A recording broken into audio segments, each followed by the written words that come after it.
Hey guys, MCU Collector here with another figure review. Next up is the Hasbro Marvel Legends Series Retro Spider-Man Wave 2. This is the Hobgoblin figure. I got mine from Target. Target stores seem to be getting all the figures except the symbiote Spider-Man has not hit in my area. When I had gotten mine, I had to drive an hour away to get it. But Hobgoblin was one of the last ones to get. I think the second to last one. Hammerhead was the last one I ended up getting, which will be the last one to review. But here we have the Hobgoblin looking very cool. I love the purple glider. We did not get that before, but I know that the figure might be a little lackluster to some. I don't mind that they didn't go with the scale mail armor for the arms and legs. I already have a Hobgoblin that actually uses that, so I am okay with it. This is the Hobgoblin from the Space Venom Wave, so I am fine with it. It is a design choice that they went with to be kind of inspired by the animated series. I have to think back, and I'll take a look at some clips. Hobgoblin from the show, was that armor noticeable? I don't know that it was. Here in the artwork, you could see that it was, but I'll have to go back and kind of look. They said that they took an animated style with the brighter colors and things like that. I know that there were some QC issues when it came to this figure. A lot of people, their figures were like breaking at the shoulders and things. Maybe that plays a factor into it. I honestly have no idea. I don't think it's cost at all, because if the molds already exist, I don't think it's more expensive to use one mold over another. If it's something that already exists. Now, I could be completely wrong in that. I don't know. But, just kind of interesting why they went with it completely. I'm not really sure. But anyway, we have the Spider-Man animated series throwback Toy Biz card. Here we have the artwork. It says Goblin Glider there, Marvel Comics up at the top. Here at the back of the package, we get that same artwork. Shows the gimmick as the satchel. You can put the satchel on, take it off, pumpkin bomb. But Hobgoblin's bio reads, deploying an eerie arsenal of pumpkin bombs and razor-sharp bats from his goblin glider, the criminal mastermind Hobgoblin has Spider-Man constantly on his guard. And of course, here are all the figures in the wave. Solid wave for sure. Hammerhead, I hear, is impressing a lot of folks, so that'll be the last one we get to. But here is Hobgoblin. I think this is the one that people are least looking forward to. But I do know that this thing is pretty high on the aftermarket, and a lot of people missed out. So I think a lot of people are still going to want to pick up this Hobgoblin. But, for those that have that first one, they're probably skipping and passing on this one. But it is what it is. Let's get this thing out of the box package, and we'll compare the two figures. Okay, so here is Hobgoblin out of the package, and he is a pretty good looking figure.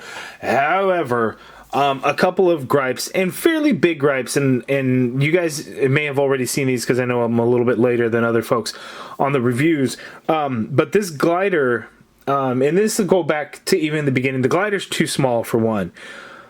But the other issue is the glider does not stay on the boots. And the reason for that is the previous Hobgoblin figure, where it has the curved toe pirate boot type things. So these help keep the glider on. But the regular Bucky Cat tiny ass feet boots don't hold the glider. So you have to keep this glider or his feet in a position to where they're not just going to fall out, because they do not secure in there like at all. Like, it's really bad. See? So that sucks, but it's a very cool purple looking color, and then they actually painted the eyes on it, so that is cool. It's still too small. In the animated series, he had a much bigger glider on top of the big ass glider that he then rode onto with this glider and landed on. So that is the problem with this, but I love the fact that we got a purple glider, so that is cool. This Hobgoblin is basically straight up animated series, straight from the show and everything, other than the cape. We keep getting the same tattered up ass cape. A regular cape would be okay. I don't know why Hasbro doesn't just do that. Like, give us the option. We can have a tattered, torn up one, or like a regular one. Like, it's all good, right? We don't need the ripped up one every time. But again, this is straight up animated series, straight from the cartoon. This is how he looked. He had the flat blue. Green Goblin, in fact, was just kind of flat green, so you couldn't necessarily tell that he was wearing armor or anything like that. So, you know, I'm surprised we haven't gotten a green Goblin to kind of match the aesthetic, but maybe we will eventually. But this is still a good Hobgoblin figure. It's not a great one, but again, if you missed out on the Space Venom one, this is one to pick up. So let's take a closer look at this Hobgoblin.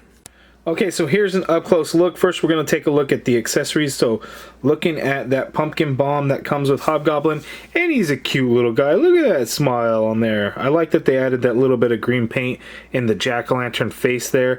We get the green smoke from there, and then they added a little bit of some shading in there into the pumpkin bomb. That looks pretty cool. I like that. We get one of those translucent orange plastic for the pumpkin itself. We've seen that over and over again, so that's not actually anything new. The other accessory piece is the purple satchel, which is nothing special whatsoever. It's just, you know, purple like it was in the animated series. Silver buckle there. Nothing special going on there. And then we get the purple glider. Again, the purple glider I really like. I like the fact that they painted the eyes red. It is a very cool glider, except it is a very small glider. Like a bigger glider, I think would have been really, really awesome if they would have done that. But, alas, we have the same glider. And it is the same exact one that had come with the previous Hobgoblin figure. As you can see, it is the same. There's nothing different to it. Still too small. Still too small. But the Hobgoblin figure. Hobgoblin looks pretty good. It is the same Hobgoblin head sculpt that we had gotten before, so we do not get anything new. So if you look at that, this. It's hard to believe that they are the same, but they are the same. It's crazy the difference that a little bit of paint makes, because this thing is just like crazy bright. We don't get into some nice wash in there or anything. The paint work on this thing was kind of incredible for, you know, at this point, a much older Marvel Legends figure. But you know, Hasbro can do additional paint and stuff. Like there's a wash in the cape and the hood and everything like that. Yeah, we get absolutely nothing here. But again, it's also inspired by the animated series, so that's why it is super bright, super clean, because in the animated show, this is exactly how it looks. Like it's kind of perfect, dead on. The only thing that would have made a difference, they went with those crazy ass eyebrow kind of things for the mask. That would have made a big difference. But other than that, it's straight up animated show Hobgoblin. If you notice, the gloves are different. The hands are the same, but the gloves themselves are different. We kind of get some tattered up ones with a lot of wrinkles and stuff. We get a much cleaner, like pirate glove type of deal. The boots are different. We get these tattered up goblin boots, where we just get the regular pirate boots on this one. And again, it matches, for the most part, these are a little bit thick, but it matches the animated series pretty well. So, you know, based on that, the fact that it's based on the animated show, this is what we got. So it makes sense. So this joins the ranks of the Venom figure. It joins the ranks of Black Cat, which I didn't actually bring out. And it also joins the ranks of the symbiote Spider-Man. So I know this is labeled as a symbiote Spider-Man, but the lack of the dots on the hands could represent the animated series. I think it's kind of whatever you want it to be. It's officially titled Symbiote Spider-Man, but I mean, you don't have to really stick to that. If you want to call this an animated series Black Costume Spider-Man, you go for it, right? Nothing's going to stop you. Go for it. But I think, you know, certain ones and stuff, it's very clearly defined that these are like animated series, in my opinion. Black Cat I had completely forgotten about. A lot of people reminded me when I reviewed like the Black Costume Symbiote Spider-Man. But anyway, looking at the Hobgoblin again, it looks good. Just, you know, nothing really going on for it. It's all very clean, very nice. And that's it. You know, the previous Hobgoblin that we had gotten, they actually gave us 2 head sculpts. So as I pull the other one out, oh, and you know what? The pumpkin bomb, they didn't even add any paint detail to the pumpkin bomb that we had gotten before. So hey, that's a big step up. But I think the Green Goblin ones, they did paint and stuff. We had this goblin head to the Hobgoblin figure before. And these oranges just are not going to match or anything like that. But I will kind of test something out for you guys right now so you can see. So I don't do a whole lot of head swaps, but here's a nice little fun one that I did. I swapped the hoods and the capes because the hoods and the capes really match in color, so you got to kind of do it. But to me, none of this really looks right. I think, if anything, this one could kind of pass, although the orange is still a little bright for it. But this looks terrible. I don't like that at all. So yeah, I better hurry up and switch because I am not digging it at all. But you guys can let me know down in the comments below what you think of this. Okay, so now we're going to take a look at Hobgoblin's articulation. So looking down, he can do a little bit, as you can see there. Looking up, you can actually look up quite a bit, so that is really nice. You get a full rotation in there, of course. You get some pivot going on, not a whole lot. I think it has something to do with his torso, but the shoulders can be very tight on this torso, so be careful. But you can get the arm to go straight out. You get a full rotation in there, and again, it just kind of tough, and it looks like it cuts into the shoulder a little bit up there, so you definitely want to be careful. Upper bicep swivel in there. You get a double jointed elbow like so. Not a whole lot of movement, but the glove really kind of gets in the way of that bend, so 90 degrees or so, and that's really it. That's all you're going to get.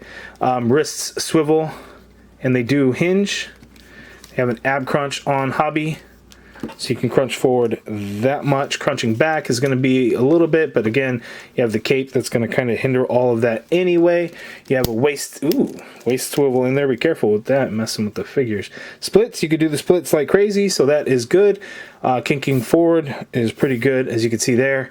Leg goes back quite a ways, actually. Upper thigh cut in there. Double jointed knee, like so. Boot swivel at the top of the boot. Foot hinges down all the way.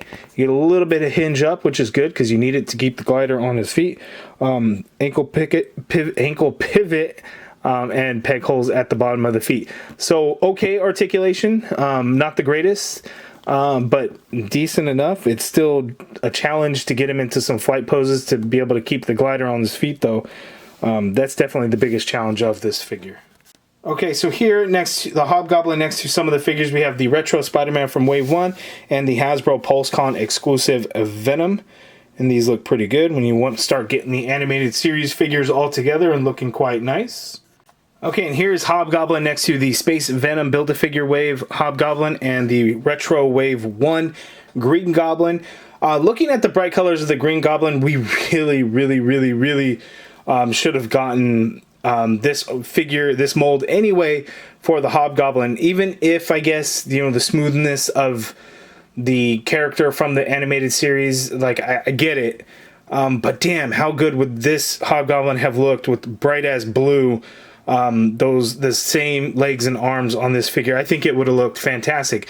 It essentially would be the same exact figure over and over and over again, and at least this one differentiates it a little bit. But it still would have been really nice because I think it would have looked awesome. Because this bright ass green, it looks nice in that scale mail armor. Like, it looks really nice. So, man, that if we got that in the bright blue, oh, it would have been so good. I mean, I get it, but damn, would have been so much better. And I still think, you know, they should have just been like, yeah, you know what, we'll do it because that's how all of our other Goblin figures are. Even Demo Goblin. The Build-A-Figure, you know, it has the same armor. You know, why not just keep all the goblins looking the same? So it's a little unfortunate. But anyway, now that I kind of have the Hobgoblin here, you notice height-wise, it's kind of a difference. Now, I don't know if it's just the head of this alternate head sculpt, size-wise, but, you know, definitely looking a little bit shorter. Maybe I have Hobby kind of leaning forward, but that seems to be a fairly big height difference, whereas these ones, I don't see it so much. Interesting a little bit, but I think it's because maybe it's these upper legs are a little bit taller, and that's what makes him taller, so those alternate legs, so, I still wish, man, can you imagine how awesome that would have been to have the bright colors of those two goblins? I wish. Really rounding out to be another solid wave from Marvel Legends. The Retro Waves it seemed to all kind of be pretty good. Retro Wave 1 was really solid. You know, Peter Parker, the Gwen Stacy, Armor, Daredevil, Green Goblin, Spider-Man. Solid wave. And here, Wave 2, again, another solid-ass wave. Ben Reilly Spider-Man, Symbiote Spider-Man, an all-new Shocker, the Armored Spider Armor Mark 1. How freaking cool is that? A Hobgoblin that we didn't necessarily need, but a lot of folks missed out, so it's great for any newer collectors coming in, or anybody that just loves the card backs and wants to get it. Anybody that grew up and is around my age growing up loving Spider-Man the Animated Series, it's a perfect release.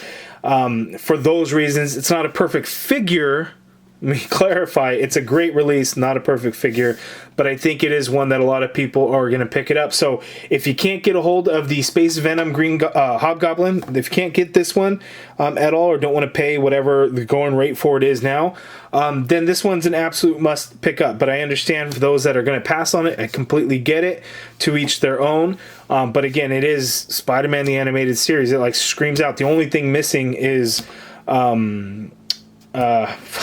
you know, I had it up until this point. Mark Hamill. I don't know how I lost that for a second, but the only thing missing is Mark Hamill's voice for Hobgoblin, and it would be perfect for Spider-Man the Animated Series. But that is my review. You guys let me know down in the comments below what you think of this Hobgoblin figure. Is it one that you're picking up because you missed out on the first one? Are you passing on it? Let me know in the comments below. If you guys like the video, please do me a favor, hit that thumbs up button. Subscribe if you haven't already done so. And as always, thank you for watching.